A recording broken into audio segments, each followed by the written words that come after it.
नमस्कार दोस्तों। डेट है आज की 15 जनवरी 2022 और स्वागत है आपका एटोरियल डिस्कशन में। देखो, आज हिंदू में तो एक भी अच्छा आर्टिकल नहीं है, तो सारे जो आर्टिकल्स हम डिस्कस करेंगे इंडियन एक्सप्रेस के हैं और एक टाइम्स ऑफ इंडिया का भी है। जो टाइम्स ऑफ इंडिया का आर्टिकल है वो सबसे लास्ट में हम डिस्कस करेंगे, वो चेतन भगत का है। आप ऐसा मत सोचिएगा कि चेतन भगत तो नोवेल लिखते हैं, वो इकोनॉमी से संबंधित, यूथ से संबंधित आर्टिकल्स भी लिखते हैं काफ़ी बार, तो उनके जो पॉइंट्स हैं ना बहुत बार ऐसे में इस्तेमाल हो जाते हैं। लेकिन आज वाला आर्टिकल जो है वो तो इंडियन इकोनॉमी से संबंधित है, वो सजेशंस देते हैं बजट के लिए। टाइम्स ऑफ इंडिया के लिए वो लिखते हैं चेतन भगत।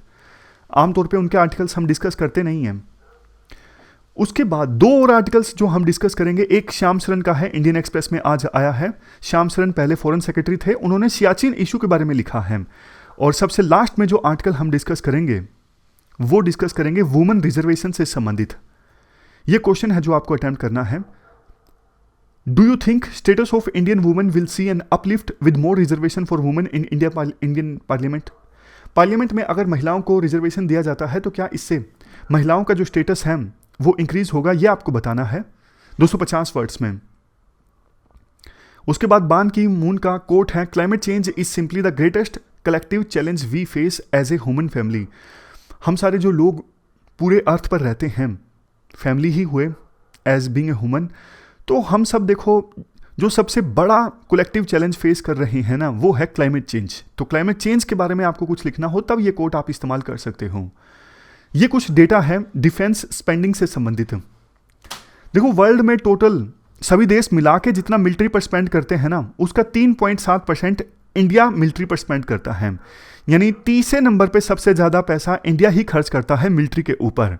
हमारे देश की टोटल जितनी जीडीपी है ना, उसका 2.9% एक्सपेंडिचर होता है मिलिट्री पर।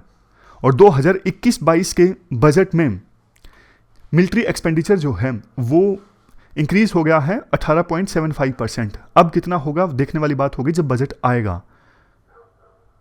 तो ये थोड़ा सा हमने डेटा डिस्कस किया जो आप इस्तेमाल कर सकते हो। अब डिस्कशन स्टार्ट करते हैं। First important article Siachen issue से संबंधित है, इंडिया और पाकिस्तान के बीच। देखो, इससे पहले कि हम आज का आर्टिकल डिस्कस करें जो कि लिखा गया है श्याम शरण के द्वारा। श्याम शरण पहले इंडिया के फॉरेन सेक्रेटरी रह चुके हैं। उससे पहले हम सियाचिन इशू के जो बेसिक्स है ना वो डिस्कस कर लेते हैं, ताकि आज का जो इशू है वो आपको बेहतर ढंग से समझ में आए। आप जीएस पेपर 3 के इस टॉपिक से आर्टिकल को रिलेट कर सकते हो। तो समझते हैं सियाचिन इशू इंडिया और पाकिस्तान के बीच। सबसे पहले तो हम सियाचिन की लोकेशन जानते हैं। देखो, ये है सियाचिन ग्लेशियर, और यहाँ पर ये जो पॉइंट है ना, ये वाला, अरे पेन तो चला ही नहीं रहा मैं, ये रहा, ये जो पॉइंट है, ये पॉइंट है NJ9842। कोई आपसे पूछ ले, मतलब इंटरव्यू में बोर्ड पूछ ले आपसे कि NJ9842 पॉइंट के बारे में आपने सुना है, या फिर प्री में यूपीएससी पूछ ले, तो आप क्या बताओगे, क्या है ये, कौन सा पॉइंट है? आप ये बोलोगे ये जो पॉइंट है ना NJ9842, इंडिया और पाकिस्तान के बीच जो LOC डिमार्केटेड है ना, LOC मतलब लाइन ऑफ कंट्रोल, ये इंटरनेशनल बॉर्डर नहीं है।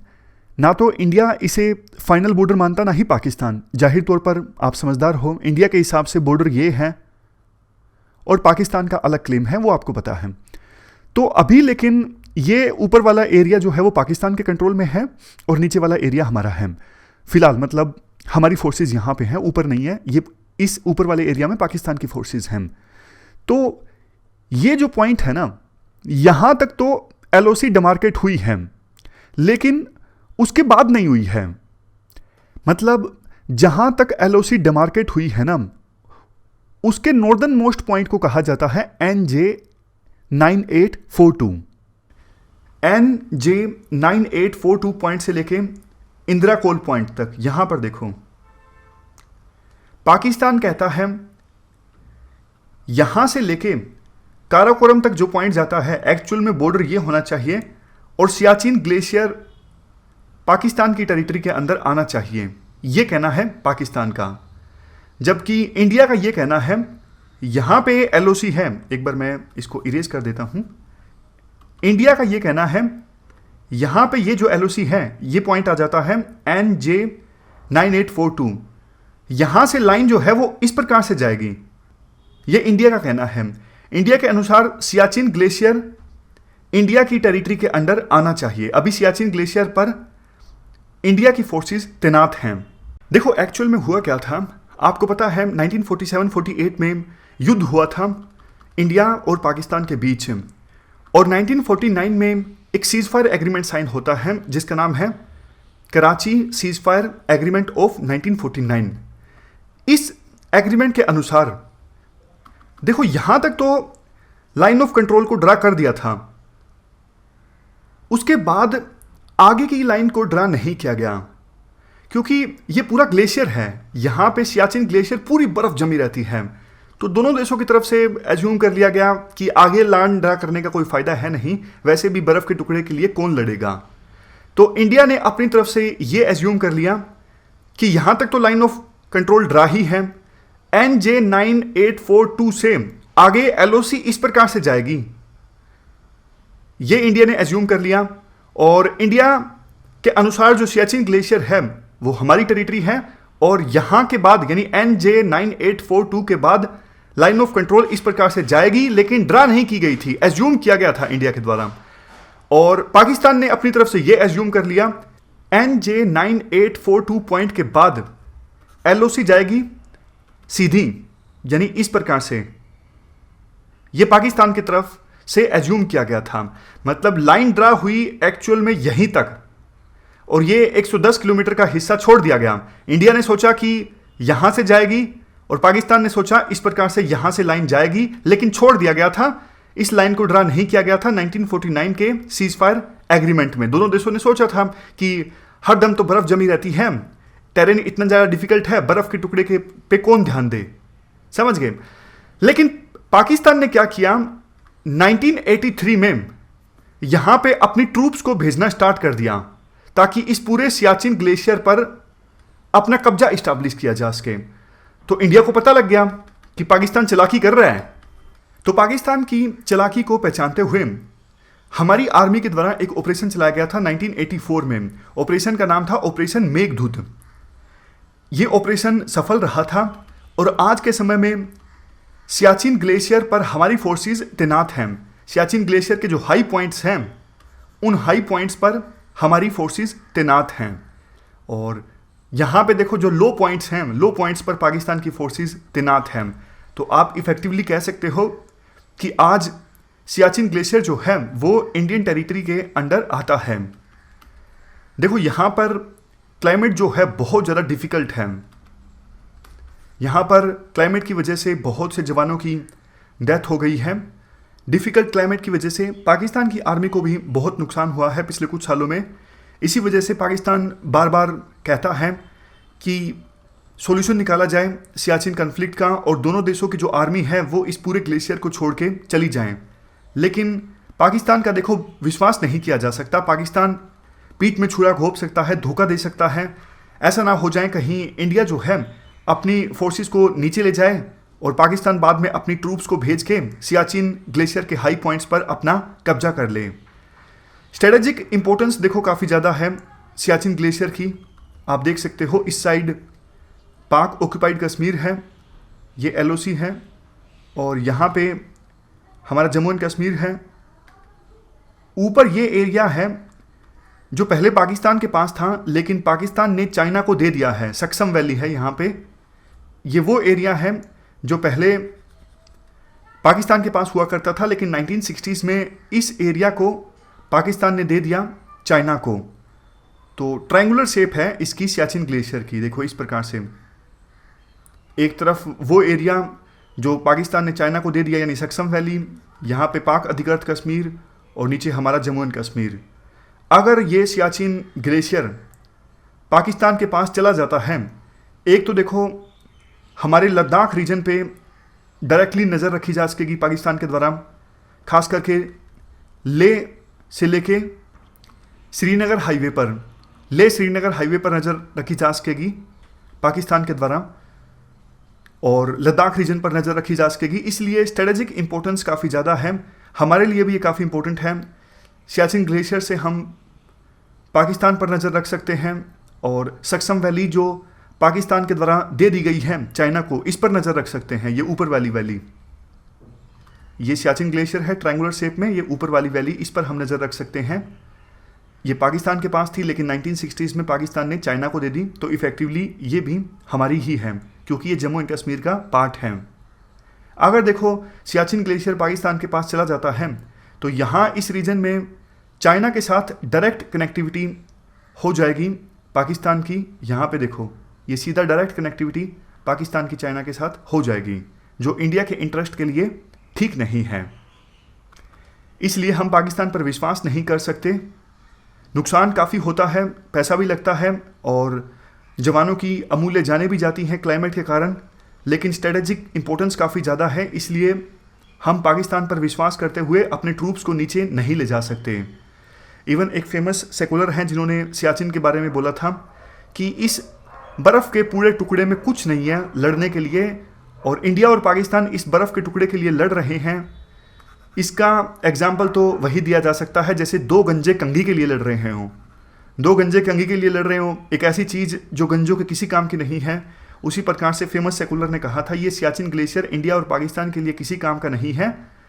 मतलब ये वो सेकुलर हैं जो ये कहते हैं इंपॉर्टेंस बढ़ा चढ़ा के बताई गई है सियाचिन ग्लेशियर की, वास्तव में उतनी ज़्यादा इंपॉर्टेंस है नहीं। मतलब अलग अलग तर्क हैं। एक तर्क जो हमने ये डिस्कस किए इंपॉर्टेंस है क्या, जबकि दूसरी टाइप के सेकुलर वो हैं जो कहते हैं इंपॉर्टेंस जो है सियाचिन ग्लेशियर की वो बढ़ा चढ़ा के बताई गई है, उतनी ज़्यादा इंपॉर्टेंस सियाचिन ग्लेशियर की है नहीं। तो इस प्रकार से हमने सियाचिन से संबंधित इशू के बेसिक्स डिस्कस किए। अब बात उठती है ये क्वेश्चन फिर से न्यूज़ में क्यों आया है, मतलब चिर निंद्रा में सोया हुआ था ये इशू, फिर से जाग गया है, ऐसा क्यों? जो हमारे आर्मी चीफ है ना, उन्होंने स्टेटमेंट दी थी अगर सियाचिन ग्लेशियर को डीमिलिटराइज करना है तो सबसे पहले पाकिस्तान को 110 किलोमीटर लंबी जो एक्चुअल ग्राउंड पोजीशन लाइन है ना, उसके अलोंग दोनों देशों की ट्रूप्स की लोकेशंस को आइडेंटिफाई करना होगा, तभी डीमिलिटराइजेशन पे बातचीत हो सकती है। कोई बात नहीं, समझ नहीं आया, बेसिक्स डिस्कस करना हमारा काम है, आगे बढ़ने से पहले बेसिक्स जरूर डिस्कस करेंगे। एजीपीएल लाइन क्या है? देखो ये लाइन जो है ना, जिसको इंडिया बोलता है कि फाइनल यही लाइन होनी चाहिए एलओसी की, यही लाइन है एजीपीएल लाइन। आज के समय में इस लाइन के इस साइड इंडिया की ट्रूप्स मौजूद हैं और इस साइड पाकिस्तान की ट्रूप्स मौजूद हैं। तो आर्मी चीफ ने इफेक्टिवली ये कहा जो ये एजीपीएल लाइन है ना, एक्चुअल ग्राउंड पोजीशन लाइन, ये पाकिस्तान को आइडेंटिफाई करना होगा कि इस लाइन के इस पार इंडिया के ट्रूप्स मौजूद हैं और उस पार पाकिस्तान के ट्रूप्स मौजूद हैं। अब आपको लगेगा इससे फायदा क्या हुआ मानने से? अरे मानने का ही तो सारा खेल है, क्योंकि मान लीजिए एग्रीमेंट हो जाता है इंडिया और पाकिस्तान के बीच सियाचिन ग्लेशियर को डीमिलिटराइज करने के लिए, इंडिया अपनी फोर्सेज यहां से पीछे ले जाता है और पाकिस्तान भी पीछे ले जाता है। कल को अगर पाकिस्तान ने धोखा दे दिया, पाकिस्तान ने अपनी फोर्सेस को इस लाइन के उस पार भेज दिया, इंडिया ने तो विश्वास कर लिया चलो कि पाकिस्तान जो है वो अपनी फोर्सेस को यहां नहीं भेजेगा, लेकिन मान लीजिए पाकिस्तान ने भेज दिया तो पूरा वर्ल्ड तो देखेगा ना कि किस प्रकार से पाकिस्तान ने एग्रीमेंट का उल्लंघन किया है। एग्रीमेंट जो साइन हुआ था उसमें पाकिस्तान की ट्रूप्स की लोकेशन ये थी, लेकिन अब पाकिस्तान ने अपनी ट्रूप्स को आगे भेज दिया है, यानी पाकिस्तान ने एग्रीमेंट का उल्लंघन किया है। तो यही कंडीशन है सबसे पहले कि आप एजीपीएल लाइन के अलोंग, जैसा हमने पहले भी डिस्कस किया, ट्रूप्स की मूवमेंट को आप आइडेंटिफाई कीजिए, उसके बाद ही हम डीमिलिटराइजेशन के लिए बातचीत करेंगे। इसके बाद राइटर श्याम शरण थोड़ा इतिहास में जाते हैं। वो बोलते हैं राजीव गांधी जब हमारे देश के प्रधानमंत्री थे ना 1988 में, उनकी पाकिस्तान के प्रधानमंत्री बेनजीर भुट्टो के साथ मुलाकात हुई थी और दोनों देशों के प्रधानमंत्री इस बात पर राजी हो गए थे कि सियाचिन इश्यू को सुलझाया जाए बातचीत के थ्रू। दोनों देशों की जो ट्रूप्स हैं वो सियाचिन ग्लेशियर से पीछे हट जाएंगी और इश्यू को सुलझा लिया जाए। लेकिन देखो कोई फाइनल आउटकम नहीं निकली, इवन दोनों देशों के प्रधानमंत्रियों के राजी होने के बाद, क्योंकि पाकिस्तान जो है, पाकिस्तान ने जो एजीपीएल लाइन है ना उसके अलोंग ट्रूप्स की लोकेशन को आइडेंटिफाई नहीं किया। मतलब उन्होंने माना ही नहीं कि आज के समय में हमारी फोर्सेस यहां पर तैनात हैं इस पॉइंट पर। एग्जांपल के तौर पर सोच के देखो, जब पाकिस्तान मानेगा ही नहीं कि आज के समय में हमारी फोर्सेस यहां पर तैनात है, फिर एग्रीमेंट का मतलब क्या बन जाता है? कल को एग्रीमेंट तोड़ देगा पाकिस्तान, आगे ले आएगा अपनी फोर्सेस और बोलेगा कि पहले भी यहीं थी, हमारी तो फोर्सेस पहले भी यहीं थी, ऐसा झूठ बोल देगा पाकिस्तान इंटरनेशनल कम्युनिटी को। तभी तो इंडिया कहता है ना, पहले आप मानो कि आपकी फोर्सेस यहां पर तैनात है, उसके बाद ही हम ट्रूप्स विड्रॉल के लिए बातचीत कर सकते हैं, ताकि कल को आप एग्रीमेंट तोड़ के हमें धोखा ना दे इसको। इसके बाद देखो फर्दर एफर्ट लगाया गया 1992 में ना दोनों देशों के डिफेंस सेक्रेटरीज की आपस में बातचीत हुई और पाकिस्तान इंडिया के प्रपोजल को मान गया कि दोनों देशों के ट्रूप्स की जो लोकेशन है ना उसको रिकॉर्ड किया जाए। देखो, एग्रीमेंट हो गया था डिफेंस सेक्रेटरीज की मीटिंग में, लेकिन बस यह तय होना था कि कब इस एग्रीमेंट को अनाउंस किया जाए। समझ रहे हो ना, 1992 की डिफेंस सेक्रेटरीज की टॉक्स में इन प्रिंसिपल एग्रीमेंट तो हो गया था, दोनों देशों के डिफेंस सेक्रेटरीज राजी हो गए थे कि ठीक है, जो एजीपीएल लाइन है उसके अलोंग ट्रूप्स की मूवमेंट को हम लोकेट करते हैं। उसके बाद ये भी डिसाइड कर लेंगे कि कहां तक हमारी दोनों देशों की फोर्सेस पीछे जाएंगी ताकि सियाचिन ग्लेशियर को खाली किया जा सके। बट देखो, उस समय प्रधानमंत्री थे पीवी नरसिम्हा राव। उन्होंने डिसीजन लिया कि अभी ये नहीं साइन करते हैं, थोड़ा लेट साइन करेंगे, और वो थोड़ा लेट आज तक नहीं आया।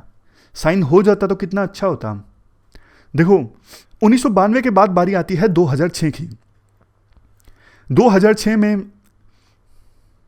फॉरेन सेक्रेटरीज की आपस में बातचीत होती है और फॉरेन सेक्रेटरीज की बातचीत में एक ड्राफ्ट एग्रीमेंट पर सहमति बनी थी सियाचिन इशू को लेके। यह तय हुआ था म्यूचुअल विड्रॉल होगा दोनों देशों की ट्रूप्स का सियाचिन ग्लेशियर से, लेकिन फेस्ड मैनर में विड्रॉल होगा। जैसे मान लीजिए इन दोनों पॉइंट्स पे हैं, आप यहां से हटा लो, फिर इस पॉइंट से हटा लो, या फिर संख्या वाइज होगा कि आप अभी संख्या आधी कर दो, उसके बाद संख्या 1/4 कर दो, ऐसे धीरे धीरे करके सारी फोर्सेस हटा लें दोनों। और जब देखो बिल्कुल दोनों देशों की लोकेशन दोनों देशों की ट्रूप्स सियाचिन ग्लेशियर से हट जाए ना, उसके बाद ज्वाइंट मॉनिटरिंग होनी चाहिए। दोनों देशों की जो मिलिट्री है ना मिल के मॉनिटर करे कि कोई भी यहां पे बाद में किसी भी देश का, ना इंडिया का ना पाकिस्तान का जवान यहां पे आ पाए। और एग्रीमेंट के साथ यह भी डिसाइड किया गया था कि एक एनेक्स्चर ऐड किया जाएगा।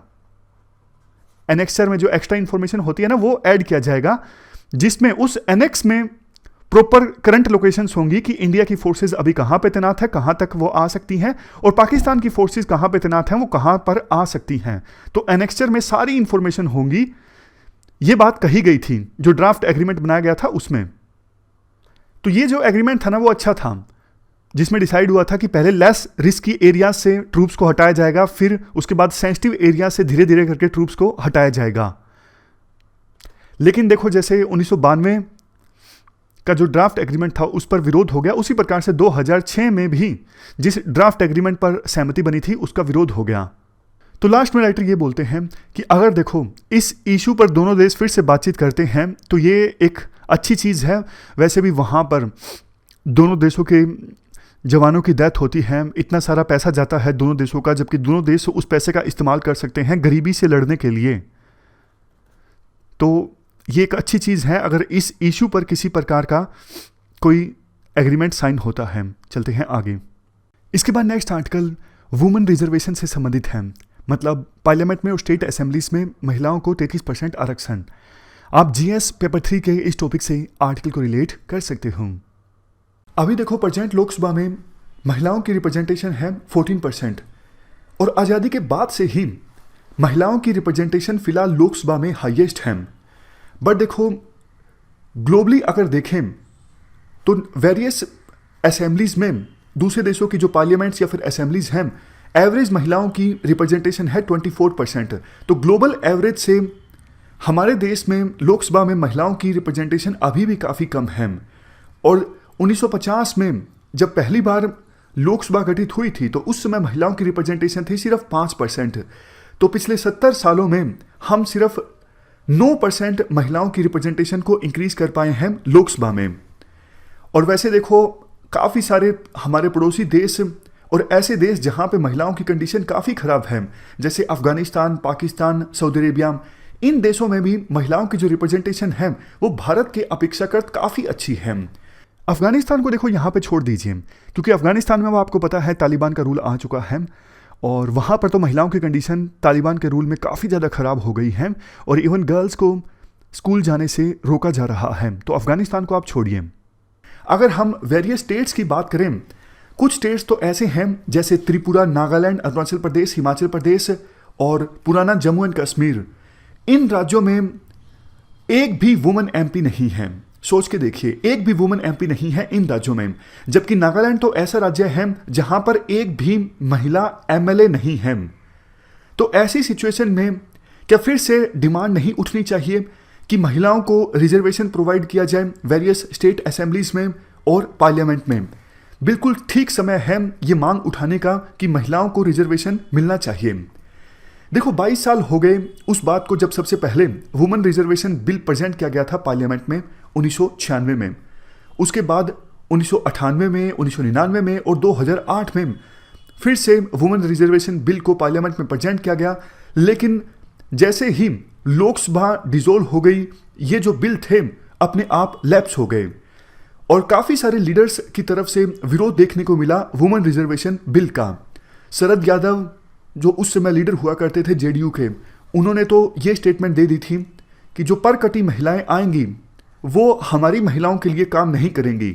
परकटी महिलाओं से मतलब शरद यादव का उन महिलाओं से था जो शहर से संबंध रखती हैं, छोटे बाल रखती हैं। तो ये सोच जो है काफ़ी ज़्यादा निंदनीय है। देखो कॉन्स्टिट्यूट असेंबली में ओरिजिनली टोटल मेंबर्स की संख्या थी 389, वो बात अलग है, बाद में मुस्लिम लीग के मेंबर्स ने कॉन्स्टिट्यूट असेंबली को छोड़ दिया था। तो 389 मेंबर्स में से वुमेन मेंबर्स की संख्या थी सिर्फ 15। तो कितनी कम वुमेन मेंबर्स की संख्या थी कॉन्स्टिट्यूट असेंबली में, आप देख सकते हो। इस वजह से देखो कॉन्स्टिट्यूट असेंबली की डिबेट्स में वुमेन इश्यूज को ठीक से नहीं उठाया गया। एक क्वेश्चन ये भी उठता है, क्या कॉन्स्टिट्यूट असेंबली ने वुमेन रिजर्वेशन से संबंधित इश्यू को डिस्कस किया था या फिर नहीं किया था? इसका आंसर ये है, कॉन्स्टिट्यूट असेंबली की डिबेट्स में वुमेन रिजर्वेशन का इश्यू डिस्कस तो हुआ था, बट कॉन्स्टिट्यूट असेंबली में यह तय हुआ महिलाओं को रिजर्वेशन की आवश्यकता नहीं है। इसका देखो एक सीधा सीधा रीजन तो ये है, कॉन्स्टिट्यूट असेंबली में महिलाओं की रिप्रेजेंटेशन काफ़ी ज़्यादा कम थी और जो महिलाएं थीं कॉन्स्टिट्यूट असेंबली में वो हेजिटेंट थी, काफ़ी हिचकिचा रही थी रिजर्वेशन मांगने के लिए। उन्हें ये लगता था अगर हम रिजर्वेशन मांगेंगे तो ये महिलाओं की इंटेलिजेंस और कैपेसिटी पर एक प्रकार से सवालिया चिन्ह लगाने वाली बात होगी। मतलब हमारी इंटेलिजेंस पर लोग क्वेश्चन उठाएंगे, आप रिजर्वेशन मांग रहे हो, आपके अंदर कैपेसिटी नहीं है, आपके अंदर इंटेलिजेंस नहीं है। तो ये चीज़ हमारी ग्रोथ के अगेंस्ट चली जाएगी। इसके अलावा उस समय कुछ महिलाओं ने यह भी कहा, विजयलक्ष्मी पंडित, सरोजनी नायडू, ये ऐसे एग्जाम्पल्स हैं कि महिलाएं अपने दम पर तरक्की कर सकती हैं। बट देखो जिन वुमेन मेंबर्स ने ये पॉइंट्स उठाए वो शायद भूल गए कि विजयलक्ष्मी पंडित, सरोजनी नायडू एक्सेप्शंस थी। इसके अलावा बहुत कम महिलाएं ऐसी थी जिन्होंने अपने दम पर ऐसा मुकाम हासिल किया जैसा विजयलक्ष्मी पंडित या फिर सरोजनी नायडू ने हासिल किया। वुमेन मेंबर्स इस बात को भी भूल गई कि महिलाओं के अगेंस्ट किस प्रकार से डिस्क्रिमिनेशन होता है और उनके अगेंस्ट जो प्रेजुडिस है वो किस हिसाब से इंस्टीट्यूशनलाइज हो चुका है। नेक्स्ट पॉइंट आर्टिकल में ये दिया जाता है। इसके अलावा देखो ब्रिटिशर्स ने हमेशा से रणनीति अपनाई थी फूट डालो और राज करो की। विभिन्न धर्मों के बीच विवाद उत्पन्न किया। ब्रिटिशर्स ने अपनी हेगमनी इस्टेब्लिश करने के लिए जात पात के नाम पर हमारे समाज को बांटा। इवन मैन और वुमेन को भी आपस में बांटने की कोशिश की गई ब्रिटिशर्स के द्वारा। गवर्नमेंट ऑफ इंडिया एक्ट 1935 में उस समय महिलाओं को सेपरेट इलेक्टोरेट्स दिए गए थे, यानी सिर्फ महिलाएं ही वुमेन मेंबर्स को चुनेंगी। तो देखो उस समय बहुत सारे लीडर्स ऐसे थे जिनके कंसर्न्स थे कि अगर महिलाओं को रिजर्वेशन दिया जाता है तो जो काम ब्रिटिशर्स कर रहे थे महिलाओं को सेपरेट इलेक्टोरेट करके, वो काम आज़ादी के बाद भी जारी रहेगा। यानी हमारा जो समाज है वो एकजुट नहीं रहेगा, वो मैन और वुमेन के बीच बढ़ जाएगा। तो ये भी एक रीज़न था जिसकी वजह से जब देश आज़ाद हुआ और संविधान बनने जा रहा था, वुमेन मेंबर्स ने रिजर्वेशन की मांग नहीं उठाई, क्योंकि उन्हें लगता था अगर हम रिजर्वेशन मांगेंगे तो कुछ लोग हमारी लॉयल्टी पर सवाल उठा सकते हैं। वो ये बोल सकते हैं आप इंडिया के प्रति लॉयल नहीं हो, इंडिया को आप यूनिफाई नहीं करना चाहते, फिर से बांटना चाहते हो, इसी वजह से आप रिजर्वेशन की मांग कर रहे हो। इसलिए उस समय हंसा मेहता एक मेंबर थी कॉन्स्टिट्यूट असेंबली की, उन्होंने बोला हमें रिजर्व सीट्स नहीं चाहिए, हमें कोटा नहीं चाहिए, हमें सेपरेट इलेक्टोरेट भी नहीं चाहिए, हमें चाहिए सोशल जस्टिस, हमें चाहिए इकोनॉमिक जस्टिस, हमें चाहिए पॉलिटिकल जस्टिस। नेक्स्ट पॉइंट देखो, उस समय कुछ मेल मेंबर्स ऐसे भी थे कॉन्स्टिट्यूट असेंबली के जिन्हें यह लगता था महिलाएं जो हैं वो इतनी कैपेबल नहीं हैं गवर्नमेंट के बड़े पदों पर आसीन हो सकें। उन्हें यह लगता था महिलाएं जो हैं वो मैन के लिए थ्रेट हैं और सोसाइटी का जो मोरल फैब्रिक है उसके लिए भी थ्रेट हैं। उनका यह मानना था कि संविधान में इनफ प्रोविजंस किए गए हैं महिलाओं के वेलफेयर के लिए, तो वो प्रोविजंस जो हैं वो आने वाले समय में महिलाओं की पोजीशन को जरूर अपलिफ्ट करेंगे। और अगर महिलाओं को रिजर्वेशन दिया जाता है तो मैन के लिए इनफ अपॉर्चुनिटीज अवेलेबल नहीं होंगी और सभी बड़े पदों पर महिलाएं जो हैं वो आसीन हो जाएंगी। बट देखो ये जो कंसर्न्स थे वो सही साबित नहीं हुए। अब आज़ादी के 70 साल बाद आप देख सकते हो लेबर फोर्स में महिलाओं का रिप्रेजेंटेशन कितना है या फिर लोकसभा में महिलाओं का रिप्रेजेंटेशन कितना है, और वो सारे डर कि मैन के लिए इनफ अपॉर्चुनिटीज अवेलेबल नहीं होंगी, वो सारे डर भी नखोसला साबित हुए। तो अभी आवश्यकता ये है बदलते समय में महिलाओं को रिजर्वेशन प्रोवाइड किया जाए, क्योंकि पार्लियामेंट और स्टेट असेंबलीज में महिलाओं का पहुंचना मुश्किल साबित हो रहा है। इसके पीछे देखो रीजंस भी हैं। आज के समय में आपको पता है इलेक्शंस में पैसे का बहुत ज़्यादा इस्तेमाल होता है, मसल पावर का इस्तेमाल होता है इलेक्शन जीतने के लिए, और इन दोनों डिपार्टमेंट्स में महिलाएं जो हैं वो पीछे हैं, क्योंकि इकोनॉमिक एम्पावरमेंट अभी तक महिलाओं का नहीं हुआ है। सिर्फ शुरुआत हुई है आप कह सकते हो महिलाओं के इकोनॉमिकली एम्पावर होने की। 14% महिलाएं एग्रीकल्चर सेक्टर में ऐसी हैं जिनके नाम पर खेत हैं, जिनमें वो काम करती हैं। अदरवाइज तो देखो मेजॉरिटी केसेस में प्रॉपर्टी महिलाओं के नाम ना होकर मैन के नाम होती हैं। परंपरागत रूप से महिलाओं को डोमेस्टिक रोल्स दिए गए हैं, जैसे होम मेकर का, घर में काम करने का। इस वजह से मसल पावर में भी महिलाएं पीछे हैं। क्रिमिनलाइजेशन जो है पॉलिटिक्स का वो बहुत ज़्यादा बढ़ रहा है, और ये भी एक डेटरेंस का काम करता है महिलाओं के पार्लियामेंट और स्टेट असेंबलीज में पहुंचने के लिए। देखो राइटर ये बोलती हैं, मेरा कहना ये नहीं है कि महिलाएं क्राइम करें, मेरा कहने का मतलब ये है पुरुषों के द्वारा जो क्राइम किए जाते हैं उनको रोका जाए, और पॉलिटिक्स का जो क्रिमिनलाइजेशन है उसे रोका जाए, ताकि महिलाओं के लिए और पुरुषों के लिए समान अवसर पैदा हो, किसी प्रकार का ऑब्स्टेकल क्रिएट ना हो महिलाओं के पार्लियामेंट में पहुंचने में। इसके बाद नेक्स्ट पॉइंट राइटर के द्वारा ये दिया जाता है, हालांकि देखो जितनी महिलाएं इलेक्शन लड़ती हैं उनकी सक्सेस रेशो मैन की अपेक्षाकृत ज़्यादा होती है, बट इसके बावजूद पॉलिटिकल पार्टीज के द्वारा कम टिकट्स दी जाती हैं वुमेन को। 2019 के लोकसभा इलेक्शंस में कांग्रेस ने 13% टिकट्स दी महिलाओं को और बीजेपी ने 12% टिकट्स दी महिलाओं को। बट इसके अपेक्षाकृत कुछ छोटी पार्टीज ने काफ़ी ज़्यादा टिकट्स दी महिलाओं को, जैसे तृणमूल कांग्रेस ने 37% सीट्स यानी टिकट्स महिलाओं को दी, और बीजेडी बीजू जनता दल जो नवीन पटनायक की पार्टी है, इस पार्टी ने 33% यानी 33% टिकट्स महिलाओं को दी। तो छोटी पार्टीज ने महिलाओं की एम्पावरमेंट में काफ़ी अच्छा काम किया है एज कंपेरिजन टू बड़ी parties, for example Congress and BJP. देखो 1/3 रिजर्वेशन दिया जा चुका है ऑलरेडी पंचायत में और अर्बन लोकल बॉडीज में महिलाओं को। तो ग्राउंड लेवल पर बहुत सी महिला लीडर्स इमर्ज होकर आई हैं, बट ये भी सच्चाई है बहुत सारी ऐसी महिलाएं भी हैं जो अपने हस्बैंड्स के लिए रबर स्टैम्प का काम करती हैं। मतलब वास्तव में जो काम है वो किया जाता है हस्बैंड्स के द्वारा, और महिलाएं जो हैं वो नाम की सरपंच हैं या फिर नाम की अर्बन लोकल बॉडीज की चेयरपर्सन हैं। तो जब वुमेन रिजर्वेशन बिल पास होगा या फिर चर्चा के लिए आएगा तो इन सब इश्यूज पर भी चर्चा होनी चाहिए।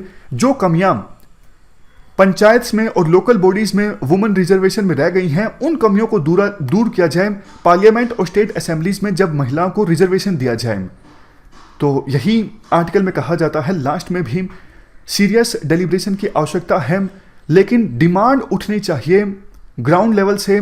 सिविल सोसाइटी भी आमतौर पर इस मुद्दे पर ज़्यादा कुछ बोलती नहीं है और ग्राउंड लेवल से डिमांड आती नहीं है कि महिलाओं को रिजर्वेशन दिया जाए। जब तक देखो ग्राउंड लेवल से डिमांड नहीं आएगी, हमारी political parties women reservation bill को सीरियस नहीं लेंगी। सभी पॉलिटिकल पार्टीज ने यह वादा किया था 2019 के लोकसभा इलेक्शन से पहले जारी हुए मैनिफेस्टो में कि हम वुमेन रिजर्वेशन बिल पास करवाएंगे। बट देखो बीजेपी को अभी 5.5 साल पूरे हो चुके हैं सत्ता में, और उससे पहले 10 सालों तक कांग्रेस रही सत्ता में। किसी पॉलिटिकल पार्टी ने वुमेन रिजर्वेशन बिल को पास करवाने के लिए वो एनर्जी नहीं दिखाई जो उन्होंने जो उनको दिखानी चाहिए थी और जिनका उन्होंने वादा किया था अपने मैनिफेस्टो में। तो ग्राउंड लेवल से जब डिमांड उठेगी तब विभिन्न पॉलिटिकल पार्टीज सीरियस होंगी और वुमेन रिजर्वेशन बिल को पास करवाने के लिए स्टेप्स लेंगी। तो ये पूरा आर्टिकल हमने डिस्कस किया वुमेन रिजर्वेशन से संबंधित। इसके बाद नेक्स्ट आर्टिकल बजट से एक्सपेक्टेशन से संबंधित है। आप जीएस पेपर 3 से इस आर्टिकल को रिलेट कर सकते हो। देखो चेतन भगत का ये आर्टिकल है। ये इस आर्टिकल में डिस्कस करते हैं कि इस बार के बजट में क्या क्या होना चाहिए। सबसे पहले तो बोलते हैं, देखो हमारे देश में लोगों की ना सोच जो है ना वो पहले के अपेक्षाकृत चेंज हुई है। पहले जब भी बजट आता था ना, आप न्यूज़पेपर्स की हेडिंग देखिए, न्यूज़ चैनल्स पे आप हेडलाइंस देखिए, क्या कम हुआ क्या महंगा हुआ। ये चेतन भगत बोलते हैं देखो बजट का जो डे है ना एक नॉर्मल दिन होना चाहिए, क्या बढ़ा क्या घटा, इतना सारा चेंज सरकार कर देती है बजट के दिन। तो इससे तो पॉलिसी में इंस्टेबिलिटी आती है ना। छोटी छोटी चीजें जैसे अचार सस्ता हुआ, मोबाइल खरीदना महंगा हुआ, अरे भाई आप उसी दिन इतना ज्यादा फेरबदल क्यों करते हो। स्टेबिलिटी आनी चाहिए पॉलिसी में। तभी तो हम बार बार बोलते हैं कि फॉरेन इन्वेस्टर्स इसलिए नहीं आते क्योंकि सरकार कभी कोई चीज को सस्ती कर देती है, कभी महंगी कर देती है। अब जिसने बहुत कुछ सोच समझ के पैसा इन्वेस्ट किया है और सरकार ने टैक्स बढ़ा दिया तो उसको तो घाटा हो जाएगा ना।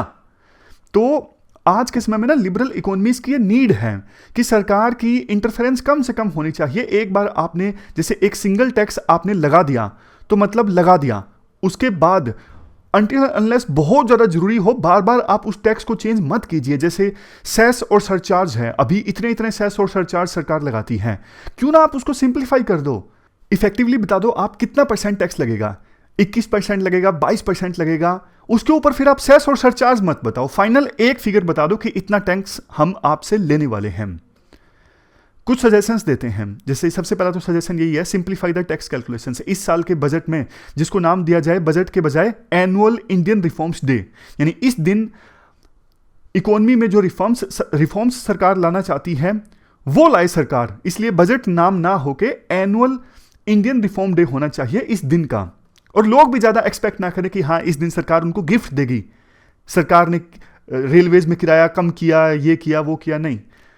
सरकार के पास देखो दो ऑप्शंस होते हैं, या तो लॉन्ग टर्म में इन्वेस्ट करके, जैसे इंफ्रास्ट्रक्चर में इन्वेस्टमेंट है, इंफ्रास्ट्रक्चर में आप इन्वेस्ट करते हो, इसके रिटर्न्स आपको लॉन्ग टर्म में मिलेंगे। लेकिन हमारे देश में जो पॉलिटिशियंस है ना वो शॉर्ट टर्म में सोचते हैं, उनको लगता है कि 5 साल बाद जो इलेक्शंस होंगे ना वो जीत जाएं, आगे की आगे देखेंगे, तो इसलिए वो फ्रीवीज देने की कोशिश करते हैं। जैसे देखो मैं आपको एग्जाम्पल देता हूं, सेंट्रल गवर्नमेंट ने कुछ समय पहले पीएम किसान स्कीम लॉन्च की थी जिसमें किसानों को इनकम सपोर्ट दिया जाता है, एक साल में 6,000 रुपए।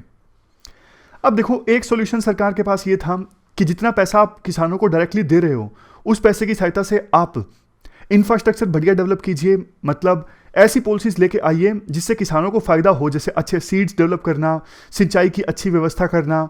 लेकिन उससे एक तो ना रिजल्ट लेट आता और एक सीधा सीधा दिखता नहीं। लेकिन सीधा सीधा किसानों की जेब में पैसा डाल दिया तो वो दिख रहा है, सरकार का इसमें फायदा है कि किसानों को पैसा मिलेगा तो उन्हें लगेगा कि जैसे हमने उनको पैसा दिया है। समझ रहे हो?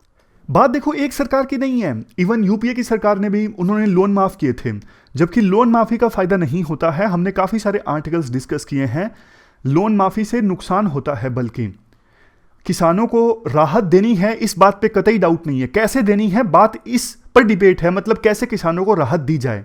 जैसे 3 फार्म लॉज तो वापस हो गए, 5 राज्यों में इलेक्शन है, तो इस साल के बजट में भी किसानों को कुछ ना कुछ दिया जाएगा सरकार के द्वारा, लेकिन कुछ ऐसा दिया जाए जिससे किसानों को रियल में फायदा हो, फ्रीबीज ना दी जाए, ऐसा राइटर बोलते हैं।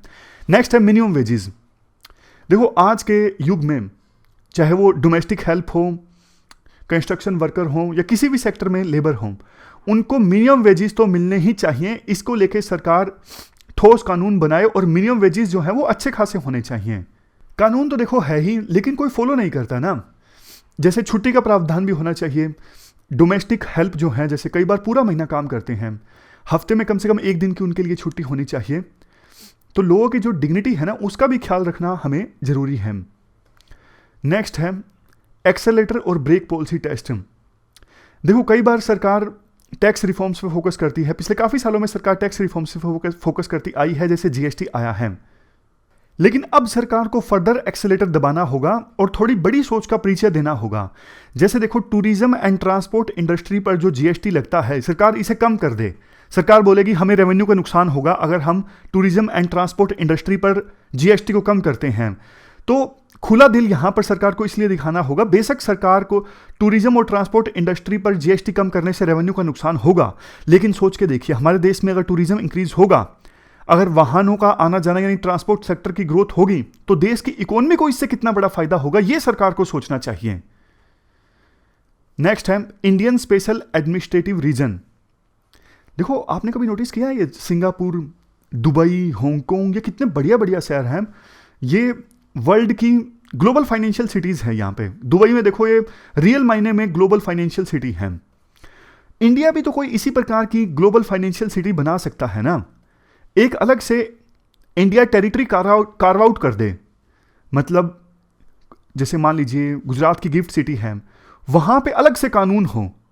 मतलब जो हमारे देश के कानून हो ना, वहां पे लागू ना हो। मतलब इसका मतलब ये नहीं कि वो टेरिटरी जो है वो देश का पार्ट नहीं होगी। देश का पार्ट तो होगी, लेकिन हमारे देश के कानून वहां पे लागू नहीं होंगे। उस जगह पे, उस सिटी में जो अलग से कार्व आउट की जाएगी ना, वहां पे अलग से कानून होंगे। जो कानून ग्लोबल फाइनेंशियल सिटीज में होते हैं ना, दुबई जैसी सिटीज में, सिंगापुर जैसी सिटीज में, वैसे ही कानून उस सिटी में होंगे जो हमारे देश में ही अलग से काटी जाएगी। फिर उसे हम ग्लोबल फाइनेंशियल सिटी के तौर पे डेवलप करें। अच्छा कंसेप्ट है नहीं है इंडियन स्पेशल एडमिनिस्ट्रेटिव रीजन का। इसके बाद नेक्स्ट है प्राइम लैंड लॉन्ग लीजेस। देखो ना, आज के समय में बहुत सारा सरकारी लैंड आपको मिलेगा बिल्कुल प्राइम लोकेशंस पर। आपने देखा भी होगा, जिस भी शहर में आप रहते हो, कई कई बिल्कुल प्राइम लोकेशन पे सरकारी लैंड पड़ा होता है। तो क्यों ना सरकार उस लैंड को लीज पर दे दे, 99 साल के लिए या फिर 999 साल के लिए लीज पर सरकार दे देगी, तो बिल्डर वहां पे घर बना देंगे। सरकार को कितना रेवेन्यू होगा, प्राप्त होगा, वो सोचिए। और बहुत सारे लोग जो शहर के बीचों बीच रहना चाहते हैं, वो रह भी सकेंगे। सबके लिए विन विन सिचुएशन है ना। तो ये कुछ सजेशंस चेतन भगत देते हैं अपने इस आर्टिकल में। कुछ कुछ अच्छे सजेशंस थे, इसलिए मैंने ये आर्टिकल डिस्कस किया। तो ये थी हमारी आज की डिस्कशन। फिलहाल इस डिस्कशन में इतना ही है। Thank you very much for discussion.